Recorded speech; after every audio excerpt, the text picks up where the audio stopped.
That was Janet Jackson. When I think of you, that's appropriate for what I'm about to say right now. When I think of my father, I think of all the things that I'm allowed to do that he never was, or that he hadn't been allowed to do his whole life. And one of them is voting. When I think of my father, I think of the world that he'd like to see and didn't get to. When I think of him, I think of the world that I can hand to my children. Of course, it's not perfect. Of course, voting is not the magic cure-all, but it is a chip in the game.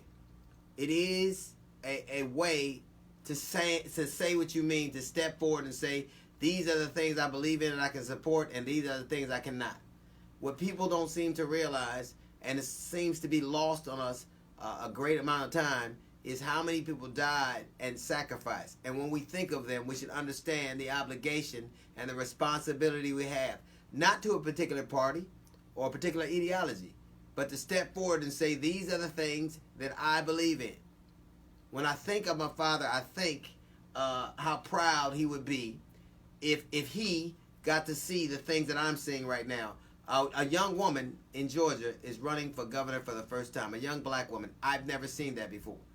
I don't know what will happen in the South, but I know I'd like to put my chip in the game. I know that I'd like to participate, and I know that many of you would.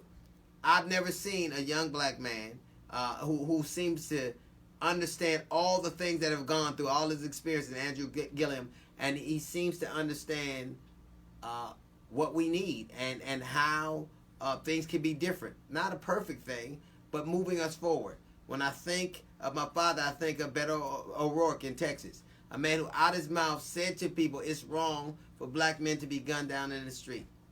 Now listen, I can't tell you what you're going to do, but I can tell you what I'm going to do. I'm not one of those cats that tell you what the stakes are, because if you don't understand that, then you're already lost anyway. What you don't understand is that you're voting anyway.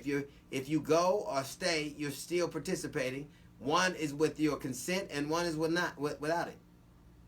If you stay home, you're saying that everything's all right. I don't mind it staying this way. It's okay to me. The water's just warm enough. The coffin's just clean enough. If you go, you're telling people what you believe in. You're telling people what you'll stand for, what you hope for. When I think of my old man, I think of all the things he'd like. And I owe him and the people like him the stepping forward and saying, here's where I stand. So I can't tell you what you're going to do on November 6th, and I can't tell you what you should do, but when I think of my old man, I know what I'm going to do.